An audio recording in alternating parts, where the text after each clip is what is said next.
નમસ્કાર મિત્રો, genius GK ચેનલમાં આપનું ખૂબ ખૂબ સ્વાગત છે। મિત્રો, બંધારણના એવા કેટલાક શબ્દો છે જે વારંવાર પરીક્ષામાં પૂછાય છે અને આવા પ્રશ્નોની તમને સમજ હોવી જોઈએ। તો એવા શબ્દોને એટલે કે બંધારણને પાયાથી આજે સમજશું। જોઈએ મિત્રો, પહેલો એવો શબ્દ છે પ્રશ્નકાળ। તો ભાઈ પ્રશ્નકાળ કોને કહેવાય છે? બરાબર, નો ડાઉટ આપને ખ્યાલ છે કે ભાઈ પ્રશ્ન પૂછવામાં આવે છે। યસ, આ ક્યારે હોય, કઈ રીતે હોય છે? જો સંસદના બંને ગૃહોની બેઠકના પહેલા 1 કલાકને પ્રશ્નોત્તર કાળ તરીકે ઓળખવામાં છે। એટલે સંસદના બંને ગૃહો, રાજ્યસભા અને લોકસભા બંને ગૃહોના પહેલા 1 કલાકને પ્રશ્નકાળ તરીકે ઓળખવામાં આવે છે। હવે આ સમયગાળા દરમિયાન શું કરવામાં આવે છે? સરકારની કામગીરીને લગતા બધા વિવિધ પ્રશ્નો પૂછવામાં આવે છે। તમને પૂછે કે ભાઈ પ્રશ્નો કેટલા પ્રકારના હોય છે? પ્રશ્નો 3 પ્રકારના હોય છે। કુલ આપણે જે છે એ પ્રશ્નો 3 પ્રકારના હોય છે। આ 3 પ્રકારના પ્રશ્નોની વાત કરીએ તો એમાં પહેલો પ્રશ્ન આવે તારાંકિત પ્રશ્ન। બરાબર, તારાંકિત પ્રશ્ન કોને કહેવાય? તો કે જો તારાંકિત પ્રશ્ન હોય ને, તારા, એને તારાની નિશાની હોય છે આવી, બરાબર, જેને આપણે ફૂદડી કહીએ છીએ એવી નિશાની હોય છે। એના જવાબ મૌખિકમાં આપવામાં આવે છે। હવે જે યાદ એટલું રાખવાનું, જેના જવાબ મૌખિકમાં આપવામાં આવે એને પેટા પ્રશ્ન પૂછી શકાય। બરાબર, યાદ રાખજો, તારાંકિત પ્રશ્નમાં તારાની નિશાની હોય છે અને એના જવાબ જે છે એ મૌખિકમાં આપવામાં આવે છે। જેના જવાબ મૌખિકમાં આપી શકે એની અંદર પેટા પ્રશ્ન પૂછી શકાય। ઓકે, બીજો પ્રશ્ન છે અતારાંકિત પ્રશ્ન। ભાઈ એમાં તારાની નિશાની હોતી નથી, એના જવાબ લેખિતમાં આપવામાં આવે છે। એટલે લેખિતમાં આપવામાં આવે છે એટલે ત્યાં પેટા પ્રશ્ન પૂછી શકાતા નથી। આ બે કન્સેપ્ટ યાદ રાખજો। અતારાંકિત પ્રશ્નોમાં પેટા પ્રશ્ન પૂછી શકાતા નથી, તારાંકિત પ્રશ્નમાં પેટા પ્રશ્ન પૂછી શકાય છે। ત્રીજા પ્રશ્ન છે ટૂંકી નોટિસના પ્રશ્ન। તાત્કાલિક કે જાહેર મહત્વની અગત્યની બાબત માટે આવા પ્રશ્ન પૂછવામાં આવે છે। ભાઈ મૌખિકમાં જવાબ આપે છે અને એના પેટા પ્રશ્ન પૂછી શકાય છે। બરાબર, આને અલ્પ સૂચનાના પ્રશ્નો પણ કહેવામાં આવે છે। એટલે આપણે યાદ રાખો કે ભાઈ જે આ કન્સેપ્ટમાં શું સમજ્યા પ્રશ્નકાળમાં, તો કે ભાઈ બંને ગૃહનો પ્રથમ 1 કલાક જે છે એ પ્રશ્નકાળ ગણાય છે। પ્રશ્નકાળ 3 હોય છે, 3 ટાઈપના પ્રશ્નો હોય છે, તારાંકિત, અતારાંકિત અને ટૂંકી નોટિસના પ્રશ્ન। તારાંકિત પ્રશ્નના મૌખિકમાં જવાબ આપે છે, તારાનું નિશાન હોય છે અને એને પેટા પ્રશ્ન પૂછી શકાય છે।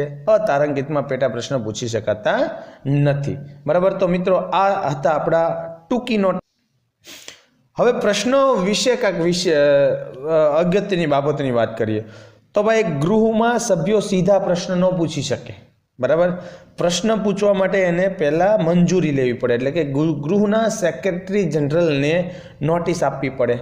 બરાબર, હવે અહીંયા ખાસ યાદ જો, નોટિસ પીરિયડ કેટલો હોય તો તારાંકિત અને અતારાંકિત બંને પ્રકારના પ્રશ્નો માટે ઓછામાં ઓછા 10 ને વધુમાં વધુ 21 દિવસની નોટિસ આપવી પડે। બરાબર, પછી આ પ્રશ્નકાળ ક્યાં સુધી ચાલે? 11 થી 12 વાગ્યા સુધી પ્રશ્નકાળ ચાલે છે। અને ખાસ યાદ રાખજો, શનિવારે પ્રશ્નકાળ હોતો નથી, સોમથી શુક્ર સુધી ચાલે છે, શનિવારે પ્રશ્નકાળ હોતો નથી।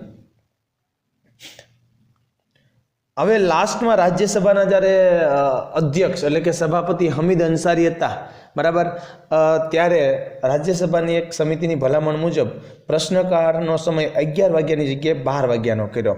મતલબ રાજ્યસભામાં પ્રશ્નકાળનો સમય થઈ ગયો છે 12 થી 1, ત્યાં 11 થી 12 શૂન્યકાળ રાખી દીધો છે। લોકસભામાં આવો કોઈ ફેરફાર થયો નથી। એટલે ખાસ ધ્યાન રાખજો, આપણને અગાઉ જ જોઈ કે આપણે પ્રશ્નકાળમાં કે ભાઈ સૌ પ્રથમ જે પ્રશ્નકાળ છે ને હોય તો કે પહેલા કલાકને 11 થી 12 કલાકને, પરંતુ રાજ્યસભામાં હમીદ અંસારી જ્યારે ઉપરાષ્ટ્રપતિ હતા એટલે કે એના સભાપતિ હતા ત્યારે આ ચેન્જ થયો અને રાજ્યસભામાં પ્રશ્નકાળ થઈ ગયો 12 થી 1, ત્યાં શૂન્યકાળને આગળ લઈ લેવામાં આવ્યો। અહીંયા લોકસભામાં આવો કોઈ ફેરફાર કરવામાં આવ્યો નથી। હવે મિત્રો બીજો એક શબ્દની વાત કરીએ, અડધા કલાકની ચર્ચા। બરાબર, અડધા કલાકની ચર્ચા કોને કહેવાય? તો કે ભાઈ ગૃહમાં લેખિત કે મૌખિક પ્રશ્નની વિષય વસ્તુ રહી હોય અને જેના જવાબમાં હકીકતોને બહાર લાવવાની જરૂર હોય તેના માટે અડધો કલાક એ ટોપિક માટે આપવામાં આવે છે। બરાબર, લોકસભામાં અઠવાડિયામાં 3 દિવસ અને રાજ્યસભામાં અઠવાડિયામાં 1 દિવસ ફાળવી શકે અને મોટાભાગે એ ચર્ચા 5 થી 5:30 દરમિયાન થતી હોય છે। બરાબર, એટલે કે અડધા કલાકની ચર્ચા કહેવાય છે, અડધી કલાકની ચર્ચા ચાલે છે। બરાબર, તો જે કાંઈ પ્રશ્નોની વિષય વસ્તુ હોય ને એમની હકીકત બહાર લાવવાની જરૂર હોય એના માટે અડધો કલાક ફાળવી શકાય. યાદ રાખજો, લોકસભામાં અઠવાડિયામાં 3 દિવસ, રાજ્યસભામાં અઠવાડિયામાં 1 દિવસ ફાળવવામાં આવે છે. ચર્ચાઓમાં જ આગળ જઈએ ભાઈ. ટૂંકા ગાળાની ચર્ચા, કે ભાઈ ટૂંકા ગાળાની ચર્ચા કોને કહેવાય? તો કે જાહેર મહત્વની બાબત પર સરકારનું ધ્યાન દોરવા માટે ટૂંકા ગાળાની ચર્ચા કરે છે. 1953થી આ વ્યવસ્થા કરવામાં આવી છે ભાઈ. આના માટે કેટલી?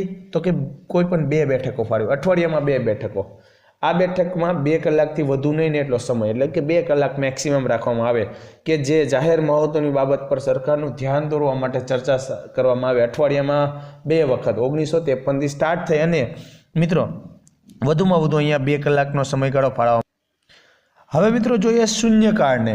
શૂન્યકાળ, પ્રશ્નકાળ પૂરો થયા બાદ તરત જ ભાઈ ગૃહનું કામકાજ શરૂ થાય અને પ્રશ્નકાળ પૂરો થાય, એ 2 વચ્ચેનો સમયગાળો શૂન્યકાળ તરીકે ઓળખાય છે.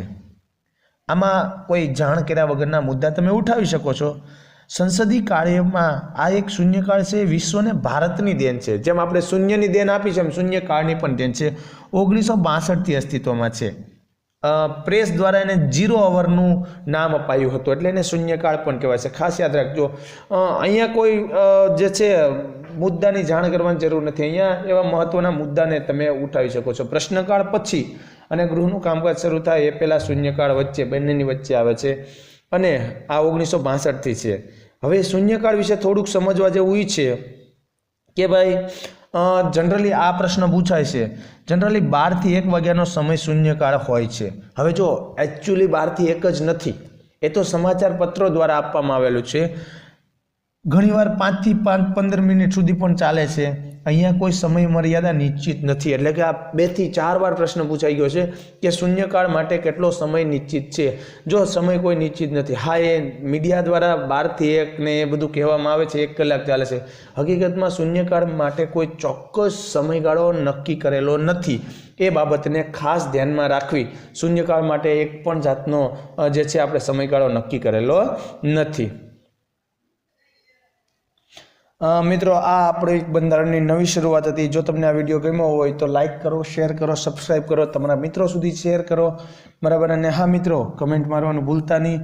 નેક્સ્ટ પણ આપણે આવા જ ટોપિક સાથે બહુ જ જલ્દી મળીશું. ત્યાં સુધી આવજો મિત્રો, મળીએ.